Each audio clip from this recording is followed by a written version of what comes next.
Mecanismos da mediunidade. 11º livro da coleção A Vida no Mundo Espiritual. Ditado pelo espírito André Luiz e psicografado pelo médium brasileiro Francisco Cândido Xavier, em 1959 e lançado em 1960. Capítulo 8. Mediunidade e eletromagnetismo. Mediunidade estuante. Aplicando noções de eletricidade ao exame do circuito mediúnico, será interessante alinhar alguns leves apontamentos. Na generalidade dos metais, principalmente no cobre, na prata, no ouro e no alumínio, os elétrons livres são facilmente destacáveis do átomo, motivo pelo qual semelhantes elementos são chamados condutores. Isso acontece em razão de esses elétrons livres serem destacáveis ante a posição de uma pressão elétrica, de vez que, quando um átomo acusa a deficiência de um elétron, ele desloca, de imediato, um elétron do átomo adjacente, estabelecendo-se, desse modo, a corrente elétrica em certa direção, a expressar-se sempre através do metal, permanecendo, assim, os átomos em posição de harmonia. Aqui temos a imagem das criaturas dotadas de mediunidade estuante e espontânea, as quais a sensibilidade psíquica se deixa traspassar naturalmente pelas irradiações mentais afins, reclamando educação adequada para o justo aproveitamento dos recursos de que são portadoras. Corrente elétrica.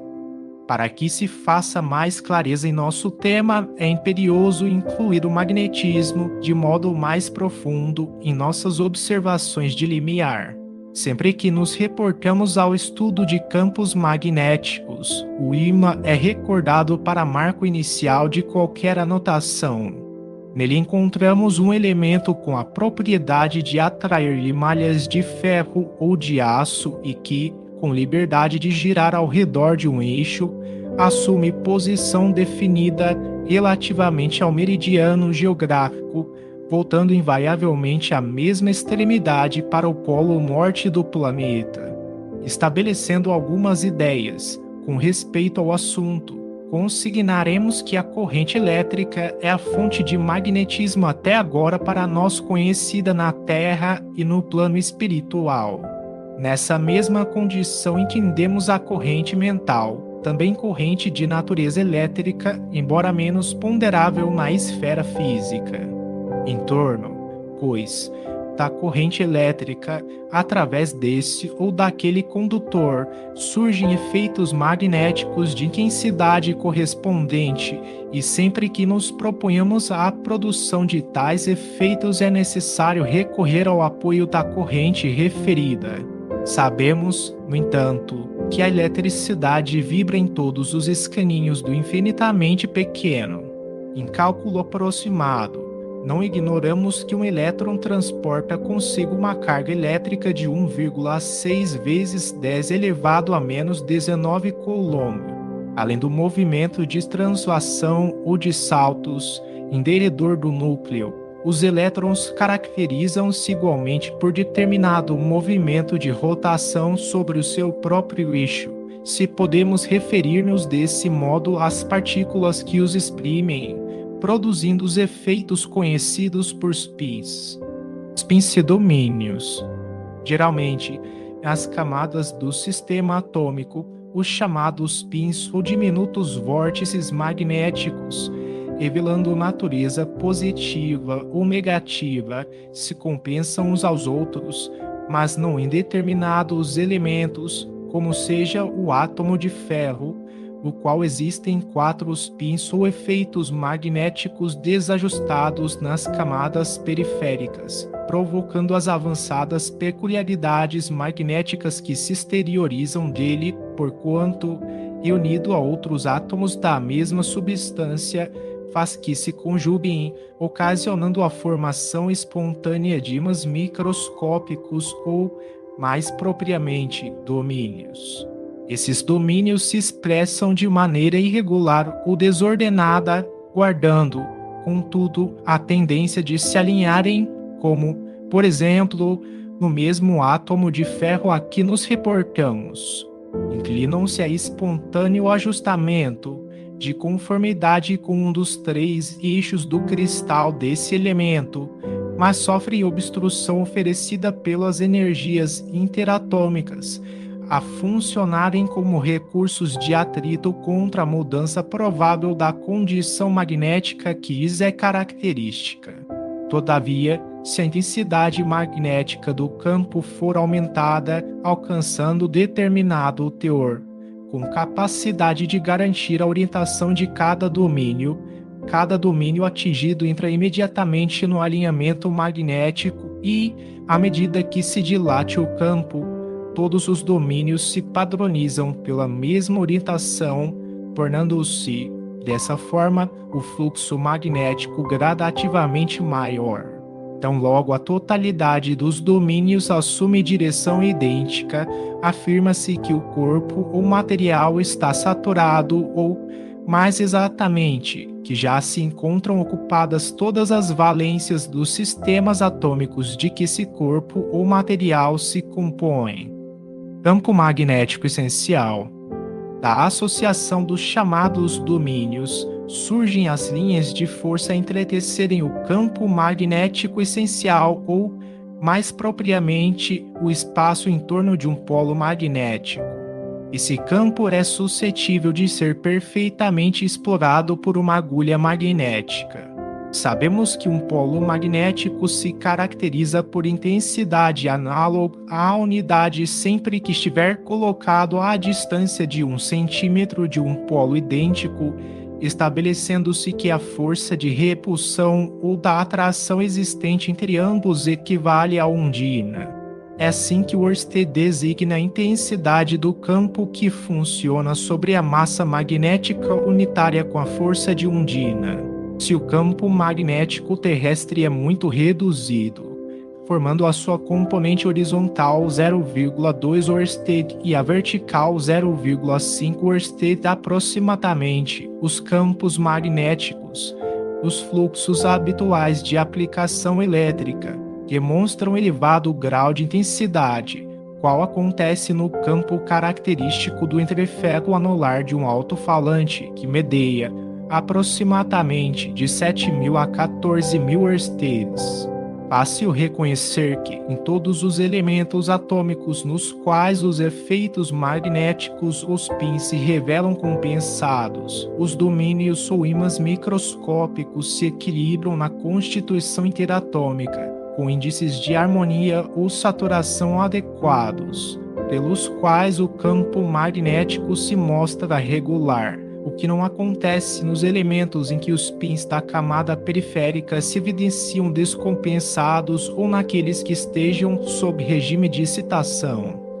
Possuímos, na Terra, as chamadas substâncias magnéticas naturais e, ainda, aquelas que podem adquirir semelhantes qualidades artificialmente, como sejam mais destacadamente o ferro, o aço, o cobalto, o níquel e as ligas que lhes dizem respeito, merecendo especial menção o ferro doce, que mantém a imanização apenas no curso de tempo em que se acha submetido à ação magnetizante, e o aço temperado, que se demora imanizado por mais tempo depois de cessada a ação referida em vista de reter a imanização remanente.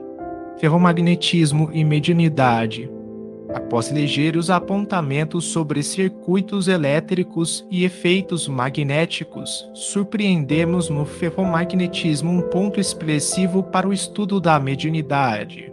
Perceberemos nas mentes ajustadas aos imperativos da experiência humana, mesmo naquelas de sensibilidade mediúnica normal, criaturas em que os pins ou efeitos magnéticos da atividade espiritual se evidenciam necessariamente harmonizados, presidindo a formação dos domínios ou ímãs diminutos do mundo íntimo em processo de integração, através do qual o campo magnético se mostra entrosado às emoções comuns, ao passo que, nas organizações mentais em que os pins ou efeitos magnéticos do pensamento apareçam descontrabalançados, as propriedades magnéticas patenteiam um teor avançado, tanto maior quanto mais vasta a descompensação, plasmando condições mediúnicas variáveis por exigirem o auxílio de correntes de força que lhes ofereçam o necessário equilíbrio, o que ocorre tanto com as grandes almas que aceitam mistérios de abnegação e renúncia em planos inferiores, aí permanecendo em posição de desnível, como também com as almas menos enobrecidas, embora em outro sentido, segregadas em aflitivo desajuste nas reencarnações reparadoras por se haverem onerado perante a lei. Vemos, pois, que as mentes integralmente afinadas com a esfera física possuem campo magnético reduzido, ao passo que aquelas situadas em condições anômalas guardam consigo campo magnético mais vasto, com possibilidades de ampliação, seja nas atividades que se relacionam com o exercício do bem ou naquelas que se reportam à prática do mal. Descompensação vibratória. Sem obstáculo, reconhecemos que a mediunidade ou capacidade de sintonia está em todas as criaturas, porque todas as criaturas são dotadas de campo magnético particular, campo esse, porém, que é sempre mais pronunciado naquelas que estejam temporariamente em regime de descompensação vibratória, seja de teor purgativo ou de elevada situação, a transparecer no trabalho expiatório da alma que se rendeu à delinquência ou na ação missionária dos espíritos de eleição que se entregam à bem-aventurança do sacrifício por amor, em estágios curtos ou longos na reencarnação terrestre, com o objetivo de trazerem das esferas superiores mais alta contribuição de progresso ao pensamento da humanidade. Mecanismos da mediunidade. 11º livro da coleção A Vida no Mundo Espiritual, ditado pelo espírito André Luiz e psicografado pelo médium brasileiro Francisco Cândido Xavier, em 1959 e lançado em 1960. Capítulo 8. Mediunidade e eletromagnetismo. Mediunidade estuante. Aplicando noções de eletricidade ao exame do circuito mediúnico, será interessante alinhar alguns leves apontamentos. Na generalidade dos metais, principalmente no cobre, na prata, no ouro e no alumínio, os elétrons livres são facilmente destacáveis do átomo, motivo pelo qual semelhantes elementos são chamados condutores.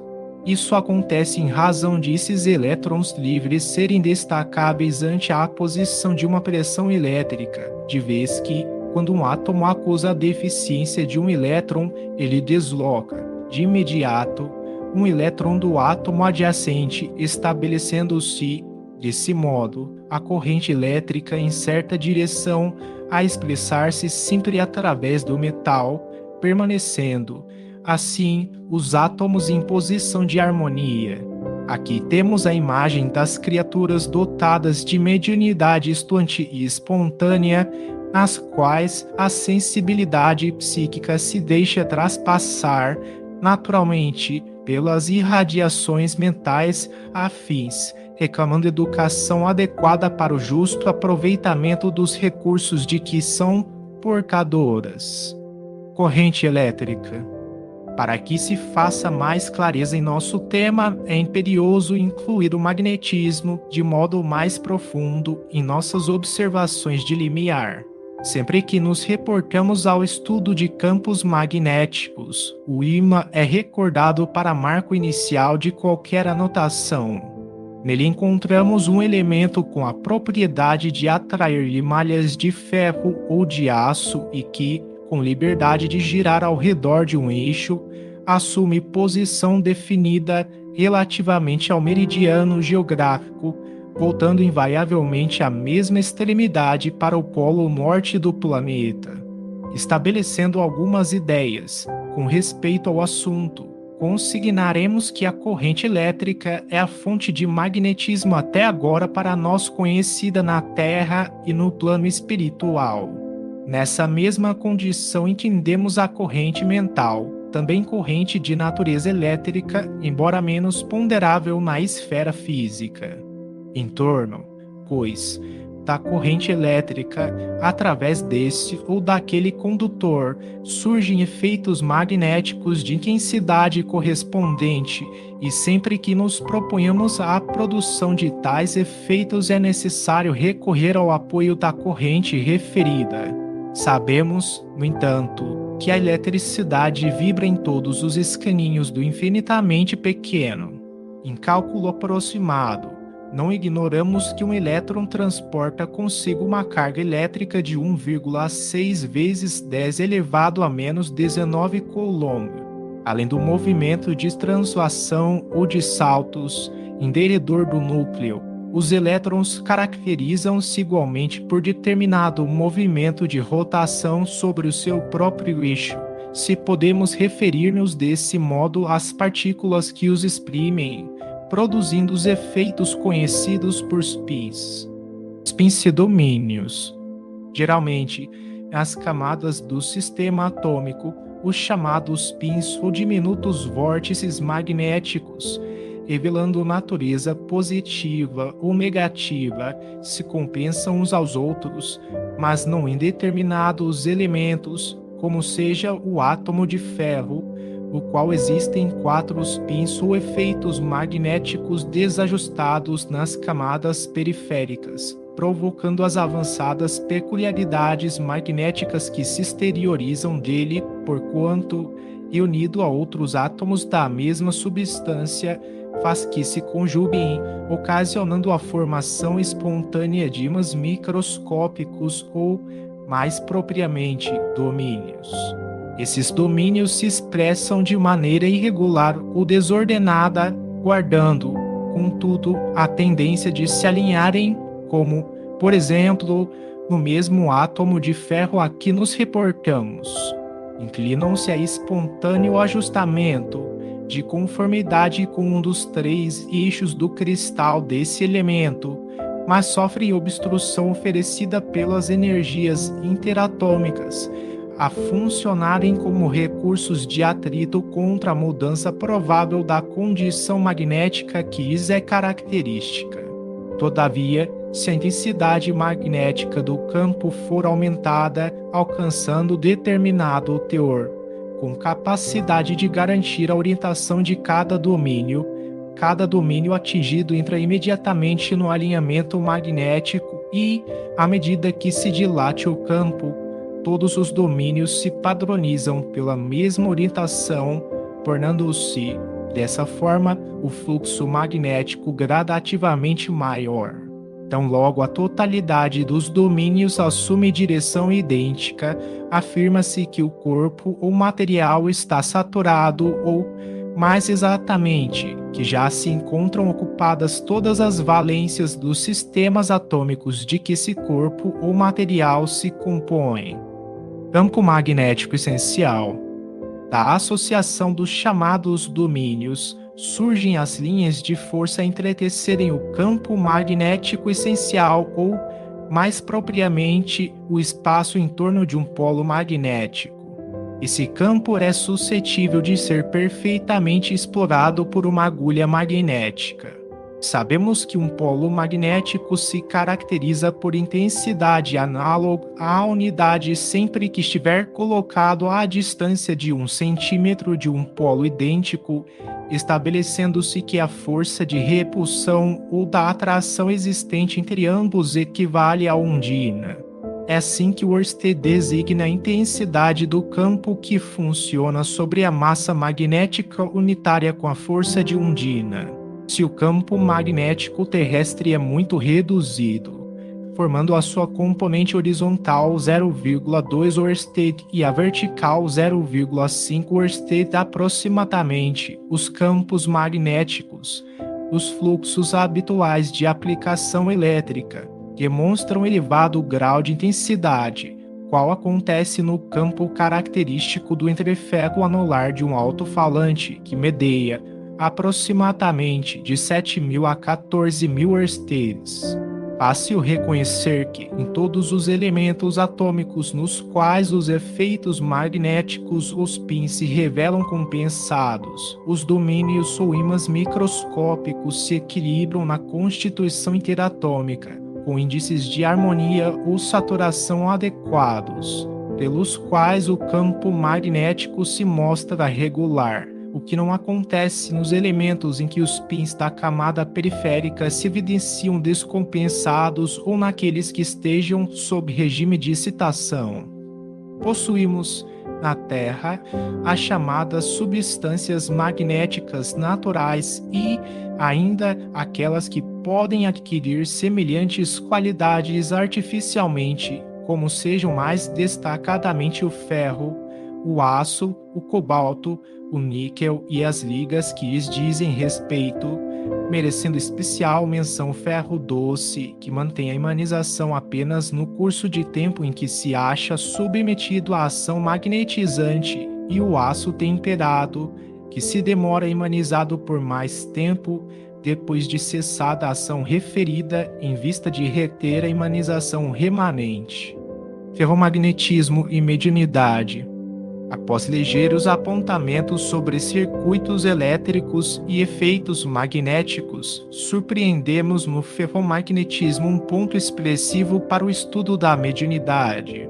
Perceberíamos nas mentes ajustadas aos imperativos da experiência humana, mesmo naquelas de sensibilidade mediúnica normal, criaturas em que os pins ou efeitos magnéticos da atividade espiritual se evidenciam necessariamente harmonizados, presidindo à formação dos domínios ou ímãs diminutos do mundo íntimo em processo de integração, através do qual o campo magnético se mostra entrosado às emoções comuns, ao passo que, nas organizações mentais em que os pins ou efeitos magnéticos do pensamento apareçam descontrabalançados, as propriedades magnéticas patenteiam um teor avançado, tanto maior quanto mais vasta a descompensação, plasmando condições mediúnicas variáveis por exigirem o auxílio de correntes de força que lhes ofereçam o necessário equilíbrio, o que ocorre tanto com as grandes almas que aceitam mistérios de abnegação e renúncia em planos inferiores,